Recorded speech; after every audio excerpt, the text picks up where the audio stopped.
진영 바깥에서 일어난 일이란 제목 가지고 함께 하나의 말씀을 나누고자 합니다. 우리 지난 시간 번제, 소제, 또 화목제에 대해서 우리가 함께 살펴보았죠.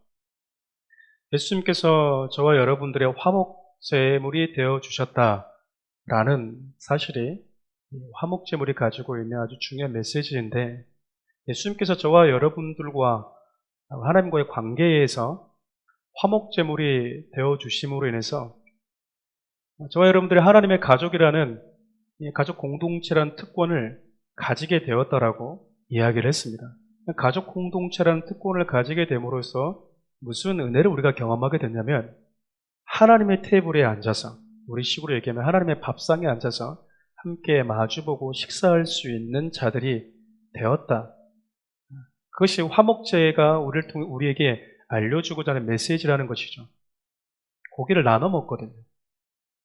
근데 여러분, 고기를 혼자만 먹지 말고 여러 사람들, 종들, 자녀들, 성 밖에 있는 주의 모든 사람들을 불러서 함께 이 화목제물을 나눠 먹어라 라고 얘기하시거든요. 그 말은 우리가 이 구약시대 때 사람들처럼 실질적으로 짐승을 가지고 성막에 나아가서 짐승을 잡지는 않지만, 지금도 저와 여러분의 삶 가운데서 하나님은 화목제의 예배를 드리기를 원하신다는 겁니다. 어떻게 드릴 수 있을까? 예수 그리스도라는 이 화목제물을 두고 많은 사람들을 초대하는 것이죠. 그래서 그들이 예수 그리스도를 통해서 다시 하나님과 화목해 되어지는 것, 그것이 저와 여러분들이 지금 이 시대에 드려야 되는 화목제물의 예배의 현장이라는 것입니다. 그러니까 저와 여러분들은 이 화목제물을 통해서 나는 지금 여전히 화목제물을 드리고 있는가? 하나님과 나와의 관계 속의 화목, 그리고 하나님이 나를 통해서 또 다른 영혼들을 하나님과 화목해하는 자리로 부르시기를 원하시는데, 그 화목제물의 예배의 현장이 내 삶 가운데 있는가를 우리는 이 화목제를 통해서 스스로에게 늘 질문을 던져봐야 되는 거예요. 그렇지 않다 보면 하나님은 우리가 살아가는 그 삶의 현장 속에서 화목제물을 드리는 삶이 되기를 원하심에도 불구하고 너무 바쁜 거죠. 내가 먹고 사는 거에 너무 집착하다 보면 우리의 삶 속에서 하나님이 드리기를 원하시는 이 화목제물의 예배 현장이 사라져버릴 수 있다는 겁니다. 오늘 여러분 함께 나누고 싶은 레위기에 등장하는 네 번째 제사, 속죄제에 대한 내용인데요. 오늘 우리가 짤막하게 읽었지만 속죄제사에 대한 내용은 레위기 4장 1절부터 5장 12절까지 다 속죄제에 대한 내용을 담고 있습니다. 특별히 속죄제는 우리가 이 땅을 살아가면서 부지 중에 지은 죄를 처리하도록 도와주는 제사예요. 우리가 살아가다 보면 무의식 중에 혹은 모르고 실수로 부지 중에 지은 죄들이 있겠죠. 그래서 그 부지 중에 지은 죄를 처리하는 것이 바로 속죄 제사입니다. 그리고 2절과 13절을 보면 이 부지 중에 죄를 지었을 때 속죄 제사를 드리라라고 우리 주님이 말씀하고 계세요. 13절에서 14절 상반절 말씀 함께 읽어볼까요? 만일 이스라엘 온 회 중에 여호와의 계명 중 하나라도 부지 중에 범하여 허물이 있으나 스스로 깨닫지 못하다가 그 범한 죄를 깨달으면, 부지 중에 죄를 지었을 때 그 죄를 처리하는 제사가 속죄 제사라는 건데, 본문 말씀 읽어보면 좀 우리가 의아하는 것이 있죠. 부지 중에 죄를 지었다, 모르고 죄를 지었는데 어떻게 이것을 우리가 생각해낼 수 있냐 그 말이에요. 부지 중에 지은 죄를 니들이 깨닫게 되면 제사를 지내는 거거든요. 그러니까 깨닫지 못하면 이 제사 드릴 수 있습니까? 없습니까? 못 드리는 거예요. 왜죠? 내가 죄를 지었다라는 사실을 모르기 때문에. 여러분, 이 말씀이 우리에게 알려주는 이 두 가지의 내용이 있는데, 하나는 뭐냐면 저와 여러분들은, 우리 모두는 죄에 대해서 무지할 수 있다라는 거예요. 그리고 이것이 죄인지 아닌지 분별하지 못한 채 쉽게 간과한 채 죄를 지을 수도 있는 가능성을 가지고 있다는 것을 알려주는 거죠. 뭐가 죄인지 분별조차 우리는 못할 수 있다는 겁니다. 우리가 예수를 만나고 신앙생활 하다 보면 전에 그것이 죄인지를 몰랐다가 이제 은혜 안에 들어오다 보니까 내가 죄악된 삶을 살았구나라고 비로소 깨달아져서 회개할 때가 참 많잖아요. 그 얘기는 무슨 말입니까? 그 회개하기 이전에는 그것이 죄인지를 뭐 했다라는 거예요? 몰랐다라는 거예요. 지나왔다라는 겁니다. 또 하나 여러분, 이 메시지가 우리에게 주는 또 하나의 교훈이 뭐냐면, 죄는 더러운 것이고 속죄해야 될 필요성이 있다라는 사실을 깨닫게 해주시는 분이 있다라는 거예요. 그분이 누굴까요? 네, 성령님이시죠. 그래서 요한복음 16장 8절 이하를 보면 성령님에 대해서 어떻게 소개하냐면, 그분은 죄가 무엇인지를 가르쳐 주시고 깨닫게 해주시는 분으로 소개가 됩니다. 그러니까 부지 중에 죄를 짓고 잊어버리고 살아가다가 이것이 죄였구나라고 성령님이 깨닫게 해주실 때 우리는 깨닫게 해주신 것에 대한 감사와 또 그 죄를 처리하기 위해서 속죄 제사를 드리도록 하나님께서 명령하셨다라는 거죠. 성경을 보면 하나님께서 수많은 믿음의 사람들에게 그들이 간과했던 죄를 깨닫게 해주시는 장면들이 참 많이 등장을 합니다. 대표적으로 여러분 아시는 것처럼 다윗이 밧세바를 범하고 1년 가까이 잊어버리고 있을 때, 자신의 죄를 은폐하려고 했었을 때 하나님이 나단 선지자를 통해서 다윗에게 오셔서 네가 지은 죄가 얼마나 하나님의 마음을 아프게 하고 그 죄가 얼마나 무거운 것인지를 하나님이 나단 선지자를 통해서 깨닫게 해주셨어요. 여러분, 죄가 가지고 있는 속성이 있습니다. 많이 들어보셨겠지만 죄는 알고 지으나 모르고 지으나 동일한 파급 효과가 있다라는 거예요. 그런 말씀들 많이 들어보셨죠? 독은 알고 먹어도 죽고 모르고 먹어도 죽습니다. 나는 모르고 먹었어. 그러니까 나는 열애될 수 있는가? 그렇지 않다라는 겁니다. 여러분, 최근 코로나 바이러스로 인해서 여러분 뉴스를 많이 접할 텐데, 저도 자주 뉴스를 보는 건 아니지만 종종 이렇게 뉴스를 보다 보니까 외국의 한 정치인이 이렇게 얘기하는 걸 제가 들었어요. 코로나 바이러스가 사람을 가리지 않는다. 모든 사람에게 이 바이러스가 공평한 것 같다 라고 하는 말을 제가 뉴스에서 본 적이 있어요. 그러니까 바이러스는 지위 여하를 막론하고 빈부격차를 가리지 않고 찾아온다라는 거죠. 바이러스가 당신은 고위직에 있는 사람이니까, 정치인이니까, 대통령이니까, 당신은 가난한 사람이니까, 영향력이 없는 사람이니까 가리지 않고 찾아온다라는 거예요. 근데 여러분, 죄도 마찬가지입니다. 죄라는 바이러스 역시 모든 인간들에게 죽음이라는 결과를 가져다 줘요. 죽음 앞에 인간들은 다 예외일 수 없는 것이죠. 다른 표현을 빌리자면 모든 인간은 죄의 문제를 해결받아야만 되는, 속죄를 받아야만 되는 존재라는 사실입니다. 사랑하는 우리 교회가 매달 첫째 주마다 이 복음에 대한 메시지를 제가 항상 전하고 있는데, 오늘 본문 자체가 이 속죄에 대한, 복음에 대한 메시지를 담고 있어요. 특별히 이 속죄제를 드리는 과정을 통해서 성경이 속죄제를 통해서 저와 여러분들에게 알려주고자 하는 메시지가 무엇인지를 한 4가지 정도로 함께 살펴보려고 합니다. 첫째, 속죄제는 모든 자들은 반드시 속죄를 받아야 하는 존재다라는 사실을 가르쳐줘요. 방금 전에 제가 서두에 언급했듯이 속죄의 제사의 그 내용을 보면 모든 인간이 죄에 대해서 결코 자유로울 수 없다라는 것을 가르쳐줍니다. 왜냐하면 여러분, 속죄 제사를 보면 제사장을 시작으로 해서 온 백성들까지 다 이 제사를 드리도록 되어 있기 때문에 그래요. 의무적으로 드리도록 되어 있어요.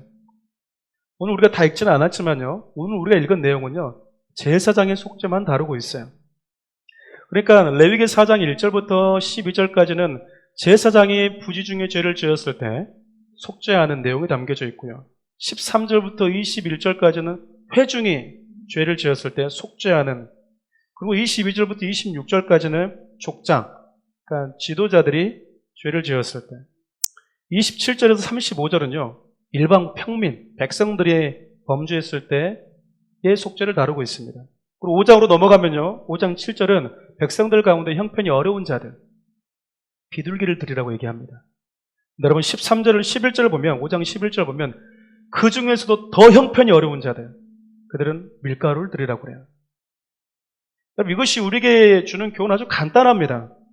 이 땅에 사는 모든 자들은요, 예외 없이 속죄가 필요하다라는 거예요. 누구나가 다. 부자라고 해서 열애될 수 없다라는 겁니다. 부자든 가난한 자든 모두가 죄사함을 받아야 된다라는 거예요. 그래서 가난해도 아주 빈곤층여도 그 밀가루 한 움큼이라도 가져와서 속죄 제사를 드리라고 얘기하고 있는 거예요. 남녀노소 인종과 관계없이 모든 인간은 반드시 죄의 문제가 해결되어야 되는 존재라는 사실입니다. 그것이 속죄 제사가 우리에게 가르쳐주고 있는 거예요. 바울이 로마서 3장 10절에 보면 의인은 없나니 하나도 없다라고 얘기하고 있죠. 그 말을 오늘 본문의 말씀에 빗대어서 표현하면요, 모두가 다 속죄의 대상이다라는 말이에요. 속죄 제사가 우리에게 가르쳐주는 두 번째 교훈이 뭐냐면, 모든 자들이 속죄해야 되는 것은 분명해요. 그런데 부지 중에 죄를 지었다 해도 영향력, 즉 파급력에 있어서는, 그 무게감에 있어서는 정도의 차이가 있다라고 이야기를 합니다. 특히 여러분, 제사장의 죄는요, 제사장의 죄로 끝나지 않고 백성들에게 영향을 미친다라고 이야기를 합니다. 그래서 3절 상관절을 새 번역 성경은 이렇게 기록을 하고 있어요. 제가 읽어드리겠습니다. 특히 기름 부음을 받고 임명받은 제사장이 죄를 지어서 그 벌이 백성에게로 돌아가게 되었을 경우, 그러니까 기름 부음 받고 임명받은 제사장이 죄를 지었는데 그 벌이 누구에게로 돌아가요? 백성에게로 돌아간대요. 그러니까 제사장이 죄를 지었으면 그 죄에 대한 형벌이 제사장이 다 가져가야 되잖아요. 근데 성경은 임명받은 제사장이 죄를 짓게 되면 그 벌이 백성들에게로 돌아간다라는 겁니다. 다시 말하면 제사장의 죄는요, 자신은 물론이거니와 백성들에게 영향력을 미친다라는 거예요. 여러분, 우리가 이것을 지금 이 시대 살아가면서 자주 보지 않습니까? 그러니까 영적 리더십이라 하더라도 여러분 넘어지면 뭐 해야 됩니까? 하나님의 은혜를 받아야 돼요. 여러분, 리더십이라고 해서 예를 들어서 넘어지면은 너는 하나님 앞에 용서도 받으면 안 돼, 이렇게 우리가 잘라내는 것은 우리 결코 옳은 건 아니에요. 지도자가 되었든 지도자가 아니든 관계없이 우리는 넘어지면 모두가 다 하나님의 용서의 대속의 은혜를 받아야 됩니다. 그럼에도 불구하고 리더십이 넘어지게 되면 하나님의 은혜와 용서의 대상임에도 불구하고 그 죄로 인한 이미 백성들이 받게 되는, 혹은 성도들과 교회들이 받게 될 상처가 현실화될 수밖에 없음을 우리에게 가르쳐 주는 것이죠. 그러니까 저와 같은 목회자나 여러분 혹시 리더십의 자리에 있는 분들은 늘 조심하셔야 되는 거예요. 왜냐하면 나의 죄는 나의 죄로만 끝나지 않고 나의 넘어짐이 내게 속한 내 영향력 아래 있는 자들에게 엄청난 무거운 파급력과로 다가가기 때문에 그렇습니다. 한 가정도 마찬가지죠. 가장이 무너지거나 혹은 배우자, 부모가 넘어졌을 때 그거는 넘어지지 않은 자녀들도 고스란히 그 영향력을 받게 되기 때문에 그렇습니다. 그러니까 여러분들이 리더십의 자리에 있다라고 판단되어지면 늘 어떤 책임을 가져야 돼요? 나의 넘어짐은 나 한 사람의 넘어짐으로 끝나지 않는다. 그걸 늘 염두에 두어야 되는 것입니다. 근데 여러분, 제사장의 죄가 백성들에게 영향을 미치기도 하지만 성경을 보면요, 백성들의 죄 역시 제사장에게 영향을 미친다라고 이야기를 해요. 그러니까 백성들과 제사장의 허물은 서로에게 영향을 주는 것입니다. 여러분, 일례로 신명기 3장 26절 말씀을 보면 이 모세가 가나안에 들어가지 못했을 때 하나님께 가나안에 들어가게 해달라고 기도했는데 하나님이 안 된다라고 말씀하시잖아요. 그렇게 거절당했을 때 모세가 참 재미있는 표현을 써요. 내 죄로 인해서 들어가지 못했다라고 모세가 말하는 것이 아니라 모세가 이렇게 얘기합니다. 하나님께서 이스라엘 백성들 너희들 때문에 내게 진노하셔서 내가 들어가지 못했다. 여러분, 모세가 지금 뭐라고 얘기하고 있는 겁니까? 핑계대는 게 아니고 탓하는 게 아니고요. 우리가 이것을 통해서 네가 잘했냐 혹은 누가 잘했냐 갑을 논박을 해야 되는 것이 아니라 제사장의 어떠함이 백성들에게 영향을 미치기도 하지만 백성들의 어떠함도 지도자에게 영향을 미친다라는 것을 우리가 기억할 수 있어야 된다는 겁니다. 그래서인지 여러분, 제사장이 속죄했을 때 드렸던 제물과요, 백성들이 속죄할 때 드렸던 제물이 똑같습니다.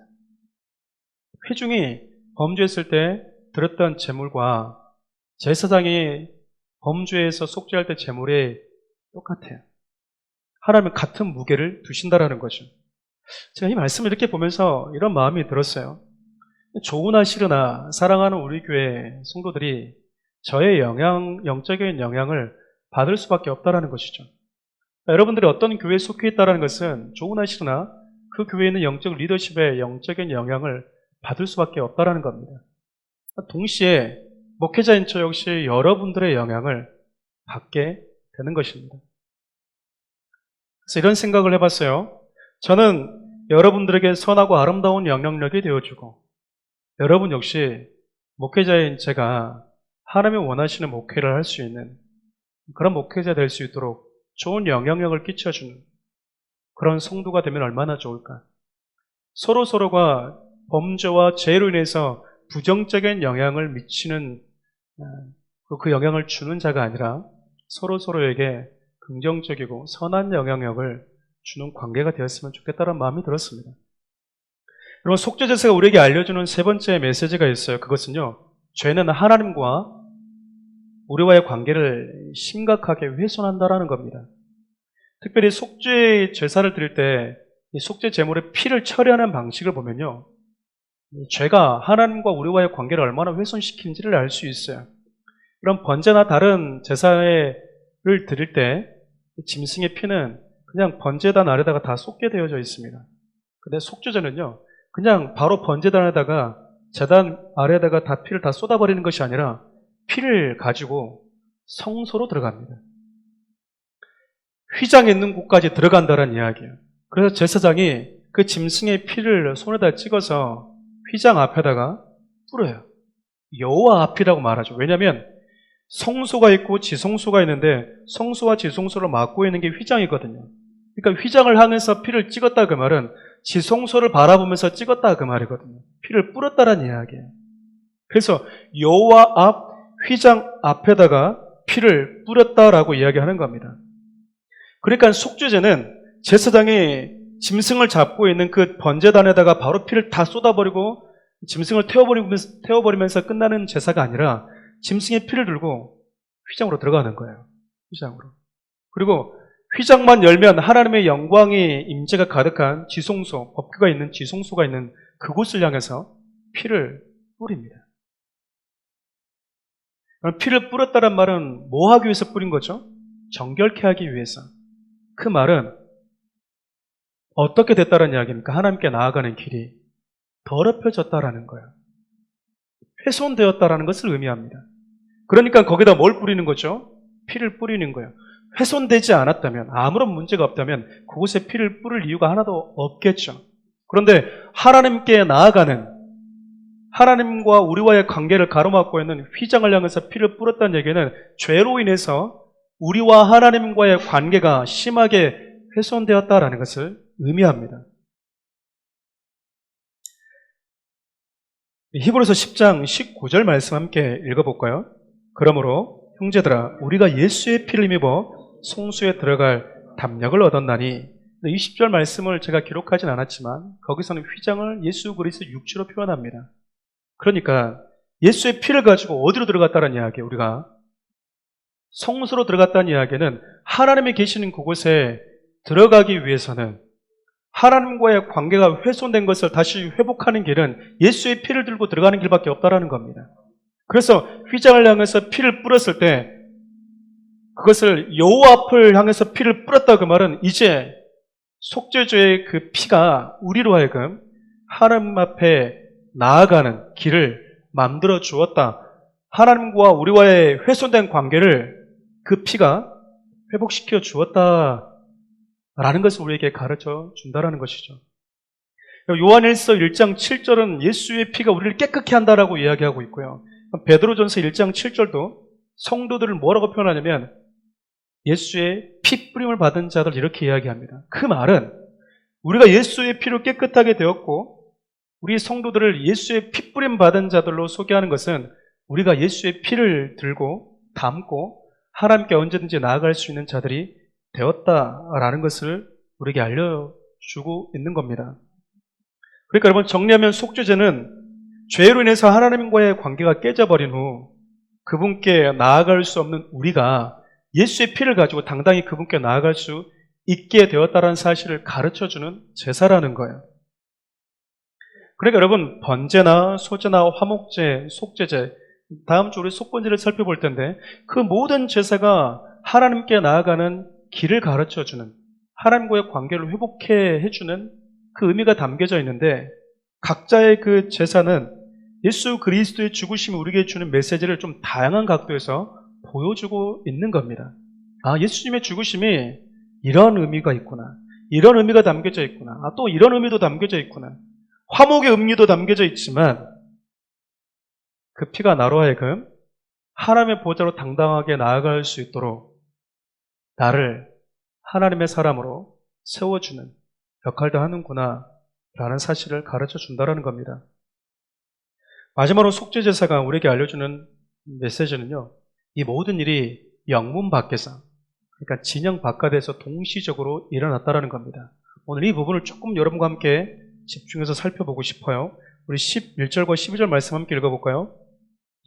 그 송아지의 가죽과 그 모든 고기와 그것의 머리와 정강이와 내장과 똥 곧 그 송아지 전체를 진영 밖 재버리는 곳인 정결한 곳으로 가져다가 불로 나무를 위에 사르되 재버리는 곳에서 불사를 지니라.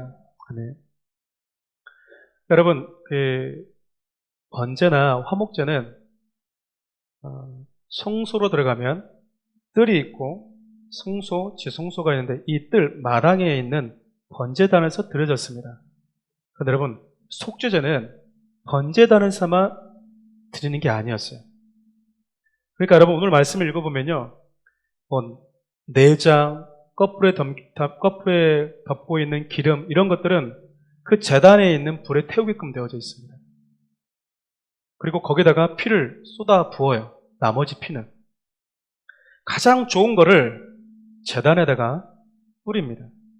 그리고 여러분, 방금 저와 여러분들 읽었던 11절과 12절 메시지를 보면 짐승에 남은 고기 있지 않습니까? 그리고 머리, 정강의 내장, 똥, 송아지의 그 전체적인 모든 부분들은 거룩한 성막이 아니라 진영 바깥으로 가지고 나가서 불로 태우라고 이야기하고 있어요. 다시 말하면 속죄제는 성막 안에서만 진행되는 제사가 아니라 진영 바깥, 그러니까 성막 바깥에서 동시다발적으로 이루어지는 제사였다라는 겁니다. 여러분, 이 속죄제 제사가, 그리고 속죄제 이 제물이 제단에서 다 처리되지 않고 진영 밖, 영문 밖으로 나아가서 처리되는 이 과정을 히브리서 기자가 아주 잘 설명해 놨어요. 우리 히브리서 13장 10절에서 12절 말씀 함께 읽겠습니다. 우리에게 제단이 있는데 장막에서 섬기는 자들은 그 제단에서 먹을 고난이 없나니 이는 죄를 위한 짐승의 피는 대제사장이 가지고 성소로 들어가고 그 육체는 영문 밖에서 불사름이라. 그러므로 예수도 자기 피로 백성을 거룩하게 하려고 성문 밖에서 고난을 받으셨습니다. 예수님께서 저와 여러분들을 거룩하게 하기 위해서 모든 것을 아낌없이 내어주고 쏟아주신 장면이 성소 안에서 드려진 속죄 제사의 장면이라면, 예수님은 성 밖, 진영 바깥에서 있는 자들도 거룩하게 하기 위해서 당신의 남은 육체를 그곳에서 태우셨다라고 이야기를 합니다. 그럼 본래 진영 바깥은 부정한 곳으로 취급되어져 있습니다.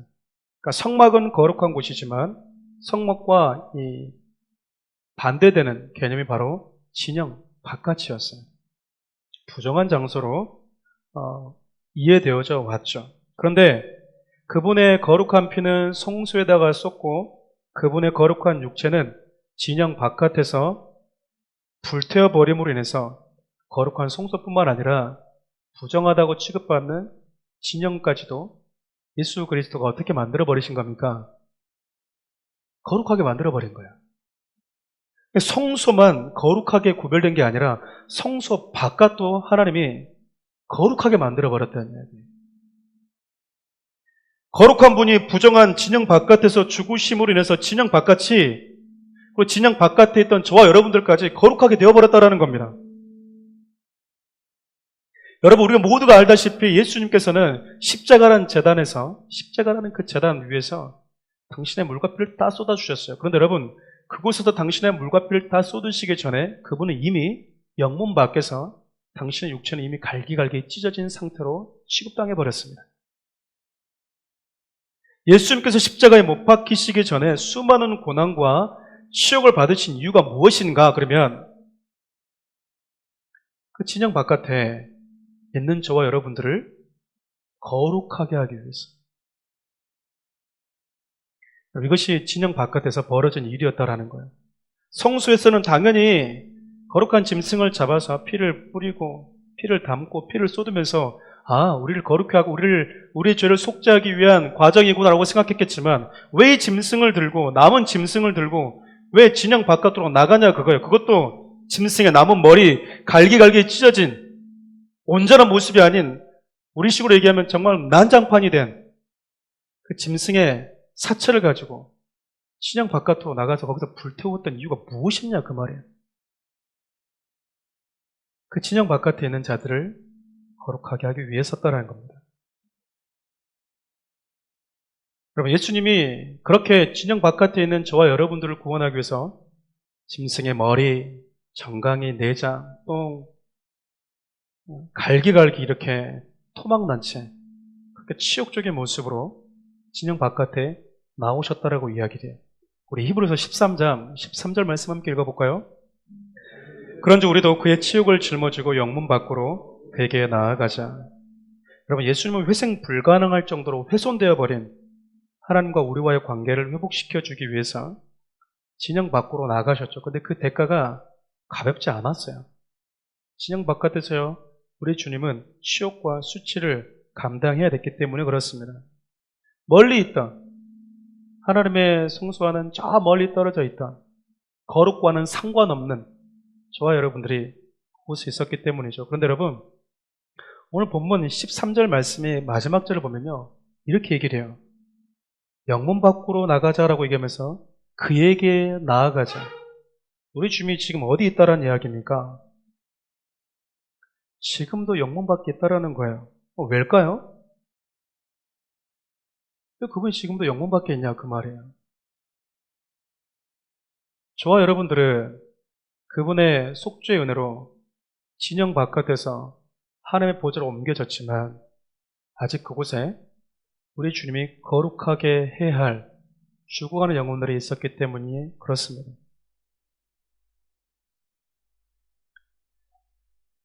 여러분, 우리 방금 읽었던 13장 13절 이 이하의 내용을 메시지 성경에 참 감동적으로 기록을 해놨어요. 한번 같이 제가 읽어드릴게요. 그러니 우리도 밖으로 나갑시다. 예수께서 계신 그곳, 중요한 일이 벌어지는 그곳으로 나갑시다. 특권을 누리며 안에서 안주하는 사람이 되려고 하지 말고 예수께서 받으신 치욕을 우리도 짊어져야겠습니다. 안에서 안주하는 사람의 세상은 우리가 있을 곳이 아닙니다. 아주 이야기식으로 너무나 감동적으로 표현해놨어요. 우리도 밖으로 나가자. 왜? 거기에 예수님이 계시다라는 거예요. 거기에 중요한 일이 벌어지고 있대요. 근데 우리는 진영 바깥에서 예수 그리스도의 은혜로 하나님의 나라로 옮겨져서 그 특권만 누리려고 하고 있지는 않느냐라고 우리에게 질문하고 있는 거예요. 예수님의 대속의 은혜로, 속죄의 은혜로 진영 바깥에서 옮겨진 거룩의 은혜만 받아 누리려고 안주하고 있지는 않느냐? 그런데 그곳은 우리가 안주할 곳이 아니라고 지금 히브리서 기자가 이야기하고 있습니다. 우리는 우리의 삶의 방향과 우리의 삶의 이동 경로는 누구에 따라서 움직이게 되냐면 예수님이 어디 계시냐에 따라서 움직이게 된다는 거예요. 그 속자는 그렇게 이야기합니다. 우리가 한 번도 가보지 않은 그 어딘가에 천국이 있다면 나는 가겠다. 그런데 그곳에 예수 그리스도가 계시지 않는다면 나는 그곳에 갈 이유가 없다. 여러분, 예수 그리스도가 없는 천국 가고 싶습니까? 모세가 그렇게 고백을 하죠. 모든 이스라엘 백성들은 출애굽했을 때 가나안을 기대하고 가나안을 소망하면서 나왔어요. 근데 하나님이 가나안 땅을 주시겠다고 합니다. 들어가라. 싸울 것도 없다. 내가 내 사자를 앞서 보내서 가나안에 있는 모든 족속들을 다 송장으로 만들어줄 테니까 너희들은 가서 그냥 땅을 얻기만 하면 된다. 그런데 나는 가지 않겠다. 그때 모세가 이야기를 해요. 하나님이 가지 않으면 가나안은 나에게 의미가 없습니다. 하나님이 가지 않으면 우리도 가지 않겠습니다. 예수 그리스도가 저와 여러분들을 구원하기 위한 예수 그리스도가 성소에 있다면 우리는 성소로 나가야 되고요. 예수 그리스도가 진영 바깥에 있다면 우리는 진영 바깥으로 나가야 되는 것입니다. 말씀을 정리하려고 그래요.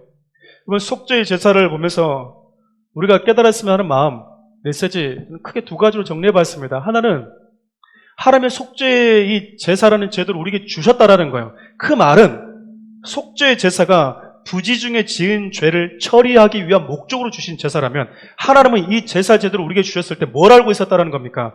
너희들은 애굽에서 구원받아서 하나님의 거룩한 자녀라는 신분을 갖게 되었다 해도 죄라는 바이러스에 감염된 이 아담의 생명을 가지고 살아가는 동안,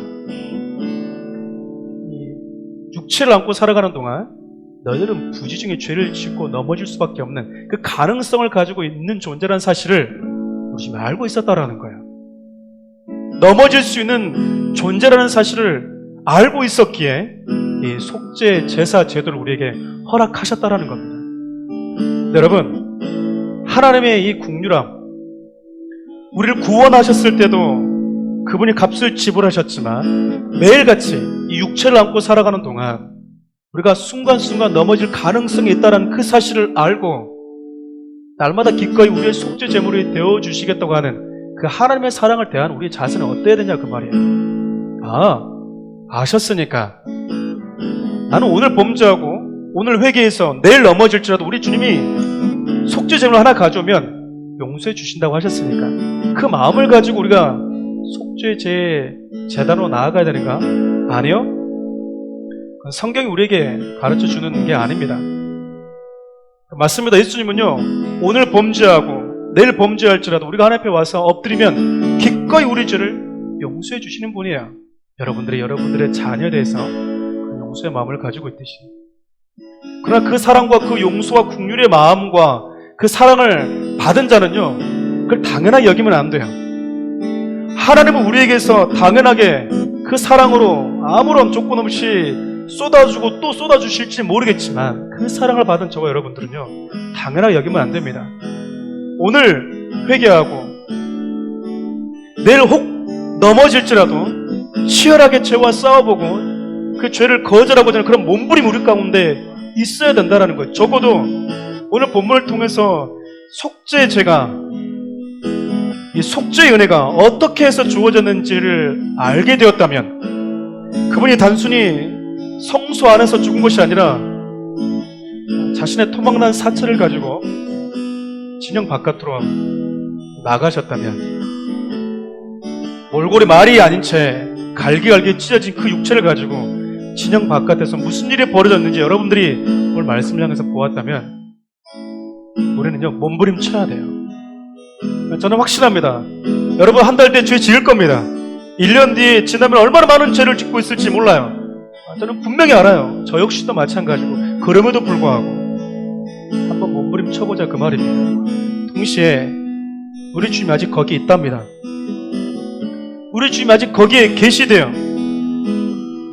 진영 바깥에 계시다니까. 그래서 히브리서 기자는 우리에게 도전하고 있는 겁니다.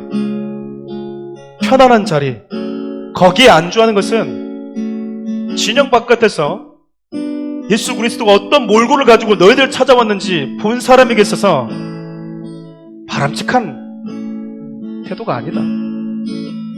너희들 이 거룩한 성소로 옮겨지기 전에 너희들을 구원하기 위해서 진영 바깥에 있는 너희들을 건지기 위해서 그분이 어떤 몰골을 가지고 왔는지 너희들 보지 않았냐 그 말 아니겠어요? 갈기갈기 난도질된 그 사체를 가지고 너희들에게 다가온 예수 그리스도를 보았다면 이제 너희들은 특권을 누리는 자리가 아니라 그 자리에 안주하지 말고 우리 주님이 계신 축복받는 자리로 나와야 되지 않겠냐라고 초대하고 있는 겁니다. 참 재밌죠? 진영 바깥에 있는 우리를 거룩한 하나님의 보호자로 초대하셨는데 이제 거룩한 하나님의 보호자에 있던 저와 여러분들 다시 진영 바깥으로 초대하고 있는 겁니다. 그것이 바로 속죄 제사에 담겨져 있는 놀라운 반전의 메시지예요. 아마 우리 주님은 이 세상 마지막 끝날 때까지 진영 바깥에서 들어오지 않으실 겁니다. 그러면 사랑하는 여러분, 사랑하는 우리 교회 성도 여러분, 사랑하는 우리 교회는 어떻게 해야 될까요? 우리들만의 천국 만들고 가면 되는 겁니까?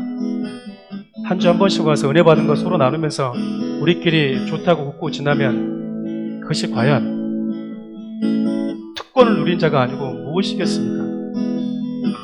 우리 주님이 진영 바깥에서 우리를 부르고 계십니다. 진영 바깥에 있던 저와 여러분들 하나님 보좌로 초대했던 그분이 다시 저와 여러분들 향해서 손짓하고 계세요. 진영 바깥에서 벌어졌던 일들을 마음에 기억해 보십시오. 그리고 그곳에서 우리 주님이 여전히 수치와 조롱을 당하고 있다면 저와 여러분들도 속죄의 은혜를 경험한 저와 여러분들도 그 진영 바깥에 나아가서 하나님이 저와 여러분들을 통해서 다시 하나님의 영광의 보좌로 초대하고 싶어 하시는 그 영혼들에게로 나아가야 되지 않겠습니까? 우리 그 마음을 담아서 우리 찬양을 주님께 올려드리도록 하겠습니다. 아무도 예배하지 않는 그곳에서 주를 예배하리라. 아무도 찬양하지 않는 그곳에서 나 주를 찬양하리라. 아무도 헌신하지 않는, 아무도 헌신하지 않는 그곳에서 주께 헌신하리라. 누구도 증거하지 않는 그곳에서 나 주를 증거하리라. 내가 밟는 모든 땅, 내가 밟는 모든 땅 주를 예배하게 하소서. 주의 보혈로 덮어지게 하소서. 내가 선이고 주의 거룩한 곳 되게 하소서. 주의 향기로 물들이소서. 다시 한번 내가 밟는 모든 땅, 내가 밟는 모든 땅 주를 예배하게 하소서. 주의 보혈로 덮어지게 하소서. 내가 선이고 주의 거룩한 곳 되게 하소서. 주의 향기로 물들이소서. 아멘. 기도합시다. 그 말씀을 붙들고 먼저 기도하겠습니다. 여러분, 진영 바깥에서 벌어진 일이 있었습니다. 우리는 늘 재물은 성소에서만, 번제단에서만 죽고 그곳에서만 이루어지는 줄 알았었는데, 속죄제는요 번제단에서 뿐만 아니라 진영 바깥에서 동시다발적으로 벌어지는 제사였다고 합니다. 여러분, 부정했던 진영 밖이 거룩하게 된 것은요 거룩한 분이 오셨기 때문에 그래요. 부정한 저와 여러분들에게 우리 주님이 오셨기에 저와 여러분들이 비로소 거룩한 하나님의 자녀라고, 픽부림 받은 자들이라고 일컬음 되어진 것입니다. 하나님은 이제 당신의 성소를 뜰, 마당, 성소로, 지성소로 구분짓는 것이 아니라 확대하기를 원하세요. 이 시간 기도할 때 이렇게 기도합시다. 하나님, 물과 피를 다 십자가 아래에 쏟으시면서 나를 거룩히 하신 하나님, 예수 그리스도를 찬양합니다라고 고백합시다. 두 번째는 여러분, 이제 우리 주님이 성소에 들어와 보니 거기 계시지 않은 거잖아요. 과연 우리 주님이 교회에 계실까? 저는 교회에 있다고 생각하지 않습니다. 주님은 교회 바깥에 계십니다. 그렇다면 사랑하는 우리 교회 성도들은 이곳에서 양육되어지고 잘 훈련되어지고 은혜에 충만히 그 무게감을 경험한 이후에 우리의 눈을 진영 바깥으로 돌려야 되는 것이죠. 하나님, 이제 내가 거하는 오늘 찬양의 가사처럼 내가 선 곳이 그 진영이 어디라도 그곳이 거룩한 곳 되게 해달라고 기도합시다. 마지막 세 번째는 사랑하는 우리 교회를 위해서, 나라와 민족을 위해서 함께 기도하는 시간을 갖도록 하겠습니다. 우리 주의 이름 부르며 함께 기도의 자로 나가도록 하겠습니다. 주여, 살아계신 하나님, 진영 바깥에 있던 우리를 초대해 주신 하나님, 주님의 그 은혜로 하나님 굳게 닫혀있던 그 휘장이 열리고 주님의 몸된 휘장이 갈갈하게 찢어짐으로 인해서 하나님 보좌 앞으로 나아갈 수 있게 되었음을 고백합니다. 이제 하나님, 그런 은혜를 경험한 우리가 하나님 앞에 나아오니 우리 주님은 여전히 그곳에 계시지 않고 진영 바깥에서 오실 생각을 하고 있지 않다는 것을 우리가 다시 한번 알게 되었습니다. 하나님, 이제 주님 앞으로 초대하기 위해서 당신의 육체를 갈갈하게 찢어가시면서까지 진영 밖으로 나오신 그 예수 그리스도의 속죄의 은혜를 경험한 자들이 또다시 진영 바깥으로 초대되는 한 그런 시간 앞에서 우리가 겸비하게 주님 앞으로 나아가는 자들이 되게 도와주십시오. 사랑하는 우리 교회를 지켜주시고 사랑하는 우리 교회 모든 성도들을 지켜주셔서 교회 안에서 내가 누리는 하나님 특권에 안주하는 것이 아니라 하나님이 우리에게 눈을 뜨게 하시는 그곳으로 우리의 마음과 눈을 다시 돌리게 도와주시옵소서. 나아가서 하나님, 나라 민족 가운데 열방 가운데 주님의 영광이, 주님의 거룩함이 하나님 먼저 나가게 도와주시옵소서.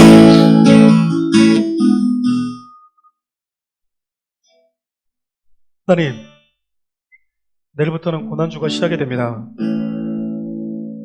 우리 주님이 십자가라는 제단에서 물과 피를 다 쏟으시기 전에